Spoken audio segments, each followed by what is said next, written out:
CATV is proudly presented by Toyota. Mitch, well bowled. An interesting press comment with Faf a minute ago where he was surprised to see the ball started reversing after 27 overs. Can you talk through the reverse swing today? I guess that we saw something after PE. We couldn't get the ball to reverse, and our plan coming here, obviously bowling second, was definitely helped. Just thinking that the wicket was abrasive enough to bowl cross seam. I don't always hit the seam, so I can hit that rough side. So I get it up nice and rough and shine the ball. Keep a good shine on the ball. So once we saw that the ball wasn't swinging normally, we did that straight away. So we're not surprised that it went. How many overs did you bowl conventional before you tried to get? No idea. Would have been a few overs, maybe 6 or 7 overs. I don't know. But yeah, look, like I said, it was definitely something we'd been thinking about. We know that the ball reverses here, so it was rough enough to on the rough side and shiny enough on the shiny side for it to reverse. So it was perfect. Jess? Mitch, going into this match, because of how Ryan had gone in the first game, did you find him any more driven as usual? And I guess how did you find that win today, especially that wicket at that one? Yeah, he works hard. I actually gave him a little bit of stick because he came to training the day before, and normally fast bowlers don't turn up to the optional session. So he works extremely hard, and he was quite frustrated at the way he'd been bowling. So, and we all thought that he'd been bowling fine, but he's a perfectionist, as all us fast bowlers are. But yeah, just worked extremely hard, and definitely that ball that got Emla was a stain ball, like stained in the last test. So. It's always exciting when your mate at the other end does really well and can produce balls like that. We know what Ryan Harris can do, and he knows what he can do, and I thought he bowled really well today.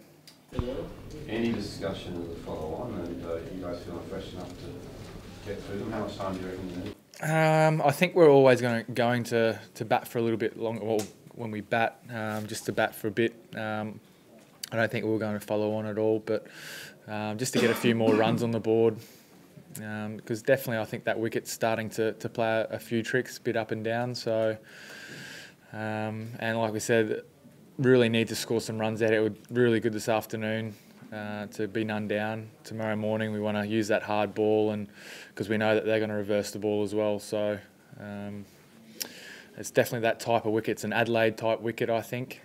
So we've played there, they've played there. They did a pretty good job last time at keeping us out. I don't know what Michael's thinking, how much time we need. I think maybe 5 sessions would be really nice at them, but it just depends on how many runs we can get.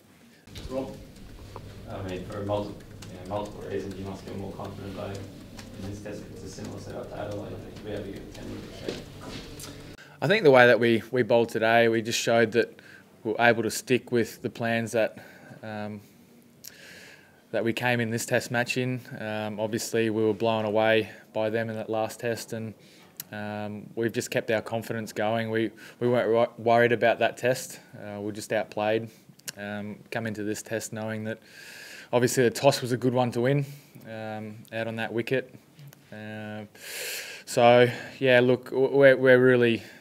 Like I said, we're really keen tomorrow to put some runs on the board early, have a good run rate like we did in the first innings, and really push this game forward and really push hard to win. And I think once we saw the ball reversing, it was a different game out there. So we're quite confident if we can put some runs up there. Can you give us any idea of what you said to Crash when you picked up the ball and passed it back to him? I think a lot of the boys just said it's not his fielding. Well, it's not time for him to be fielding, so I actually can't remember what I did say. I don't know. Did I say something? I don't know. Imagine you looked like I probably did. I probably would have said something, but I was actually going to let the ball hit me, but he didn't throw it straight, so yeah. I think we've always been like that. You know, Hads has been a big believer. You know, he always wants to pick the ball up or someone, a fielder around there. So that's our job. We're out there to field. Could have appealed for it, I guess. But yeah, I can't remember what I said. Mitch, it's a different pace attack for the first time in quite a few tests now. How did that feel, not having Sitz in the side? Yeah, I mean, it was strange. Obviously, we've been a tight-knit group through the summer and even through the first couple of tests here. And yeah, it's not nice when you're dropped and when you feel like you're going well. And obviously, they wanted a little bit more pace. And James has been a very good bowler. He's done well in the test matches that he's bowled in. I know that watching him in India, he always puts in and goes hard, always 100%. So as hard as it was, you know, you have to move on. It's a professional game, and as a bowling unit, we just knew that we had to move on, and you know, we could trust what Jimmy brought to the table. And I'm sure he was a little bit nervous out there today, but you know, I think he's going to be pretty good in the second innings. Just back to Ryan for a minute. How have you viewed the way he's carried that knee of his through things? It's obviously it's sort of progressively getting to him a little bit more with each game instead of... Yeah, unbelievable.